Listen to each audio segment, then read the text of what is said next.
The storm outside hammered the city with rain so heavy it drowned out voices and footsteps. Yet inside the tall glass building of Falcon Enterprises, the silence was sharper, heavy with fear. A little girl no older than 7 stood soaking wet in the marble lobby, her tiny hand clutching the hem of her ragged uniform dress, her lips trembling as if she was trying to speak but couldn't. The guards had tried to send her away twice, but she stood her ground like someone fighting for breath. And when she finally spoke, her voice was so soft that the world itself seemed to lean down to listen. She looked straight at the CEO who was just passing by in his expensive suit and whispered with desperation that cracked her words apart like broken glass. "Sir, my mom isn't waking up." He froze mid-step. He had heard a lot of things in his life. Shouts, demands, cries of greed, boardroom threats, business deals worth millions, but never something that pierced his chest this hard. The girl lifted her face again, and he saw eyes swollen from tears and a fear so raw it felt like she was drowning and asking him for air. Before she even finished explaining, he said something no one expected. "Take me to her." The officers at the lobby stiffened. The receptionist stared. Even the rain outside seemed to quiet just a little, as if the world wanted to follow what was about to unfold. If you believe in kindness, second chances, and the importance of helping others, please like this video, comment your thoughts, subscribe, and share to inspire more hearts. Arman Rahim was his name. Wealthy, ruthless, a man known for building an empire out of logic and cold business strategies. He didn't do charity unless it brought him something in return. But there was something unusual in the girl's eyes, something he recognized yet hadn't seen in a long time, something from his own past. She rushed out of the building as he followed, her feet splashing through puddles on the road as if she didn't feel the rain at all. She didn't hold an umbrella. She didn't even glance at the cars racing past. She ran as if life itself depended on her speed. Arman signaled his driver to follow, but then changed his mind and ran beside her instead. A man earning billions was chasing a girl in a worn school uniform through the rain, without even knowing who she was. His heart was pounding, but not from the cold.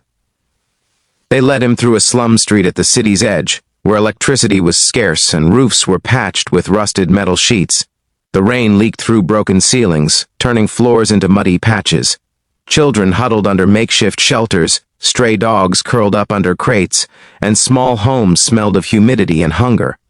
The girl stopped in front of a narrow door where water trickled inside from above. She pushed it open, calling with a voice so brittle it made Arman clench his fists as if trying to hold it together for her. Inside lay her mother on a mattress barely thick enough to call a bed. She wasn't moving, she wasn't responding. Her hair fell across her face like shadows hiding her pain, and her skin looked pale as though the life had been drained from it slowly over many nights of exhaustion. The girl rushed to her, shaking her gently, calling to her like someone pleading with time not to take something away. Arman felt a memory force itself through the walls he had built inside his heart. He saw his own mother in another mattress, long ago, sick, exhausted, begging for medicine they couldn't afford. He remembered standing outside a wealthy man's home, begging him to help, and being turned away. Not because he couldn't help, because he didn't want to. He walked closer and placed his hand near the woman's neck, feeling her pulse. It was there, but faint and weak like a candle struggling against the wind. She was alive, but barely. Without hesitation, Arman told his driver to bring the car close. He picked the woman up in his arms with a strength that startled even him. The girl gasped and held onto his sleeve as they rushed outside. She looked at him with hope, faith, and fear all swirling in her eyes. It felt as if she was trusting him with her whole world, and he wasn't sure why, but he didn't want to fail her. The hospital lights blazed as they burst into the emergency ward. Nurses rushed to take the woman as the girl cried and tried to follow. Arman's voice thundered with authority as he ordered them to treat her immediately. He didn't care about insurance papers, payment, or protocols. He paid the deposit in seconds and demanded the best doctor. Money had never felt so purposeful. He sat with the girl in the waiting area. She hugged herself tightly, her wet clothes clinging to her like the cold. She leaned against his arm without realizing it, as if her heart recognized something safe before her mind did. Armand asked her name gently, almost afraid to break her fragile composure. Her name was Zara. She told him her mother worked as a cleaner. She had been sick for days but refused to rest because they needed food and Zara needed school fees. She had fainted that morning, and no matter how hard Zara shook her, she wouldn't respond. She ran straight to the richest building she knew, because someone once told her rich people could do anything. She had chosen the building by faith alone, and she had chosen him.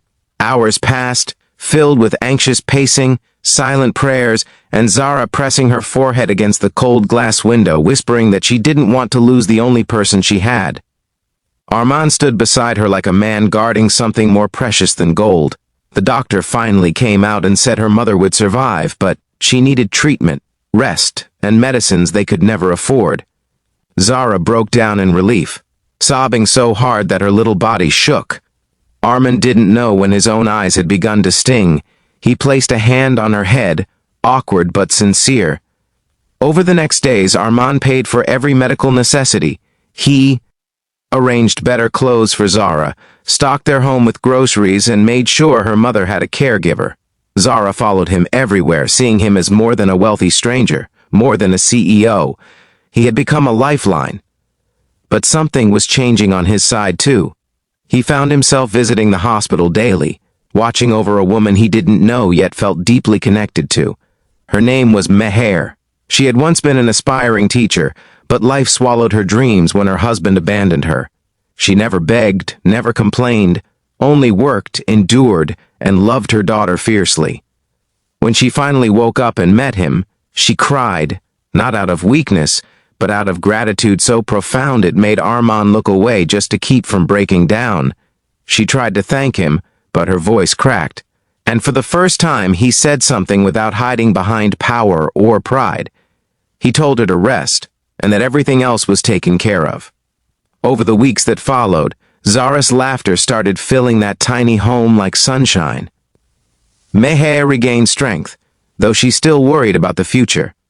Armand offered her a job, one based on her education, not her desperation.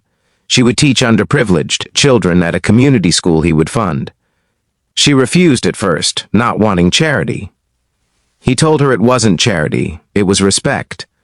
Zara would sometimes hold his hand when he visited, not because she needed help, but because she wanted him to know that she trusted him. That trust healed something inside him he didn't realize was wounded. He found himself eating with them, fixing a leaking roof, buying a school bag for Zara, and even smiling, something his employees rarely saw. But life isn't a fairy tale. Even kindness is tested. Rumors spread through the corporate world.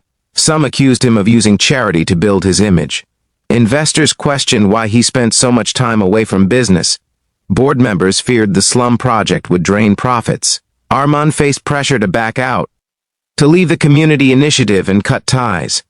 For a moment, the old Armand almost returned, but then he remembered a boy outside a mansion once long ago, begging for his mother. He remembered being abandoned by wealthy people who could have helped but wouldn't. He stood firm. He told the board this initiative wasn't just charity, it was responsibility, and if anyone wanted to walk away because of humanity, they could leave his company altogether. Falcon Enterprises would fund schools, medical support, and community growth, with or without approval. After that, no one dared question him again. Months passed. Meher became a beloved teacher. Zara excelled in her studies, dreaming of becoming a doctor to help others like someone once helped her mother. And Armand? He didn't just become their savior. He became family. One evening, as he was about to leave their home after dinner, Zara hugged him suddenly and whispered, "You saved my mom. So, you saved me too." His heart trembled. He didn't respond with grand speeches. He simply held her small hand and walked out quietly, his eyes warmer than they had ever been.